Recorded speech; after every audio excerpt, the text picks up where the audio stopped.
Raju master ফাউন্ডেশনের উদ্যোগে কাপাসিয়ায় ওয়াজ ও দোয়ার মাহফিল অনুষ্ঠিত। গাজীপুরের কাপাসিয়া দক্ষিণগাঁও নজরুল ইসলাম ভূঁইয়া রাজু মাস্টার ফাউন্ডেশনের উদ্যোগে ওয়াজ ও দোয়ার মাহফিল অনুষ্ঠিত হয়েছে।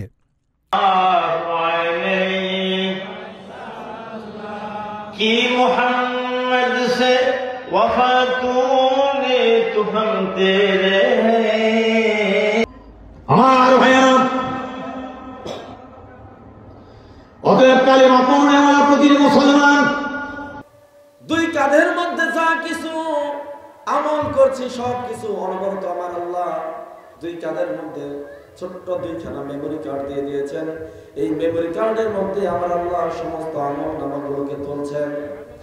এই জন্য আমাদের প্রত্যেকটি আমল, প্রত্যেকটি কথাবার্তা সাবধানে বলা দরকার আছে না নাই? আপনি আমাদের জিহ্বা দিয়ে, জবান দিয়ে যা কিছু উচ্চারণ করি না কেন, হোক সেটা ক্ষুদ্র থেকে ক্ষুদ্র। 11 জানুয়ারি সাবেক চেয়ারম্যান ডক্টর ফজলুল করিম ভূঁইয়া সাহেবের বাড়ির পাশের মাঠে পঞ্চম এ বার্ষিক ওয়াজ মাহফিল অনুষ্ঠিত হয়। ওয়াজ মাহফিলে প্রধান বক্তা হিসেবে উপস্থিত ছিলেন হযরত মাওলানা অধ্যাপক মোহাম্মদ মুসলিউদ্দিন। মোনাজাত পরিচালনা করেন হযরত মাওলানা অধ্যাপক মোতালেব হোসেন বরকতি। মাহফিলে আরও আলোচনা করেন শায়েখ মুফতি অধ্যক্ষ মামুনুর রশিদ জালালি, হযরত মাওলানা মোহাম্মদ আল আমিন হক রহমতি, হযরত মাওলানা আব্দুর রহিম। ওয়াজ ও দোয়া মাহফিলটি উদ্বোধন করেন কর্নেল অবসরপ্রাপ্ত মোহাম্মদ আশরাফুল ইসলাম সরকার হান্নান। ষষ্ঠ ওয়াজ মাহফিলে আজকের সকলকে এতে প্রধান অতিথি হিসেবে ছিলেন শামীম মোল্লা এবং প্রধান মেহমান হিসেবে উপস্থিত ছিলেন মোহাম্মদ ফারুক হোসেন সরকার। এছাড়াও আরও উপস্থিত ছিলেন ফাউন্ডেশনের উপদেষ্টা মোহাম্মদ জাহাঙ্গীর হোসেন মোল্লা, মোহাম্মদ ইব্রাহিম প্রধান ও মোহাম্মদ ফারুক মীর।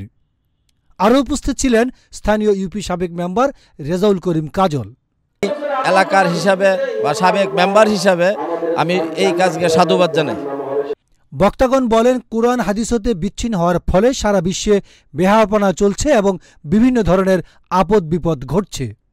এ সকল কিছু থেকে মুক্তি পেতে হলে কুরআন ও হাদিস এবং সুন্নাহ অধ্যয়ন করতে হবে, তবেই দুনিয়া ও আখেরাতে শান্তি পাওয়া যাবে। ওয়াজ মাহফিলে সভাপতিত্ব করেন ফাউন্ডেশনের সভাপতি মোহাম্মদ শফিকুল ইসলাম ভূঁইয়া। সেই চেতনা হলো আমার জেটা বীর মুক্তিযোদ্ধা চেয়ারম্যান ডক্টর ফজলুল করিম ভূঁইয়া। তিনি এই ইউনিয়নবাসীকে সেবা দিয়েছেন, চেয়ারম্যান হয়েছিলেন এবং আমার আব্বাও পাশাপাশি, ভাইয়ের পাশাপাশি এই ইউনিয়নবাসীকে সেবা দেওয়ার চেষ্টা করেছেন, সৎ পরামর্শ দেওয়ার চেষ্টা করেছেন। আব্বা কালিয়াব সরকারি প্রাথমিক বিদ্যালয়ের প্রতিষ্ঠাতা প্রধান শিক্ষক ছিলেন। সার্বিক তত্ত্বাবধানে ছিলেন হাফিজ কারি ওসমান গনি প্রধান। মাহফিল উপস্থাপনায় ছিলেন মুফতি আবদুল্লাহ আল মামুন। ওয়াজ ও দোয়া মাহফিল শেষে দেশ ও মুসলিম উম্মার শান্তি কামনা করে বিশেষ মোনাজাত করা হয়। গাজীপুরের কাপাসিয়া দক্ষিণগাঁও থেকে হিরণ প্রধান, গণমানুষের আওয়াজ।